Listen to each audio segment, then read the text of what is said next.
Hello, guys. This is Isaac reporting from Interlaken, Switzerland. I'm so excited to share with you guys this journey. Today, we are actually on a trip to Grandawell and we passed through Lucerne. And right now, we are at Interlaken. And this past trip, we are getting to learn a little bit more about Switzerland. Switzerland is actually not in the European Union. But what happens is that the economy, like right now, we are traveling, is the rural part of Switzerland. We passed through Lucerne, and now we are in Interlaken, and then we'll go to Grendelwald. But here, still, the infrastructure is still good. You see, there's a train that just passed there. It's good. The farms, they are still accessing to electricity, some villages, but also I'm told by the tour guide, that it's only about 8% of the people in Switzerland who directly depend on agriculture. In terms of their income on average, Switzerland people, the tour guide was saying that they actually earn an average of 8,000 Swiss francs, which is quite a lot of money, but most of it goes to the bills, rent, up to the point that on average people will be left with only 40% after paying rent, or apartments in downtown Zurich can cost as much as 4,000 Swiss franc. Now, that's something about money. And on this channel, what I am learning is that countries like Switzerland, they are very interesting because they also have a higher income in terms of the wage rate for the people. It's very beautiful, and there are four dialects from what the tour guide was telling us along the way.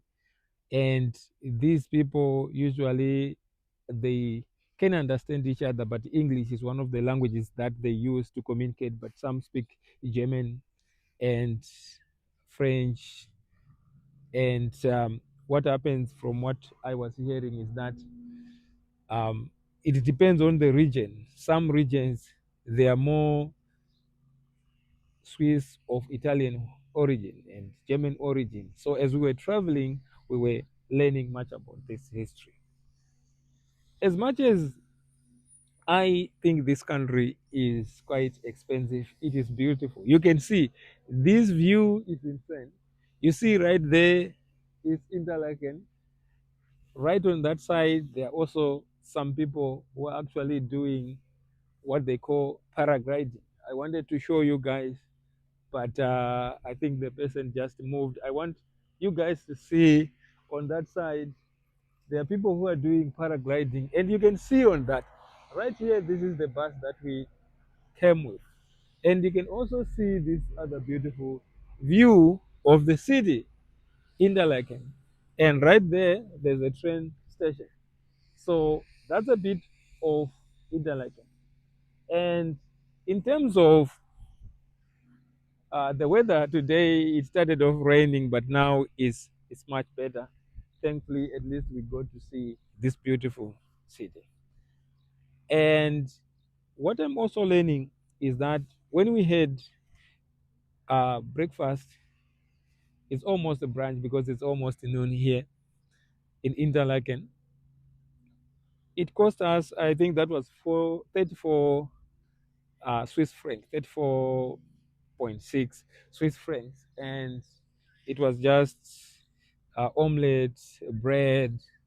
But it's an expensive city. But like I said, they also have higher income, which is something that I find to be very interesting. I think that's it. I wanted to just give you guys a brief update from Interlaken. Bye bye, signing out for now. But please don't forget to subscribe so that you don't get to miss insights on this exciting journey. I want to bring places that I travel around the world to you guys so that you can also have a feel within the comfort of your home. And I'm also going to be breaking down the cost of this trip from Canada to Switzerland as well. That's something that I think, just to share with you guys how expensive it is. And maybe there might be other better options you guys may know. Feel free to share on the comments right below. Till next time, trade and invest wisely. And May the market be on your side. Bye bye for now.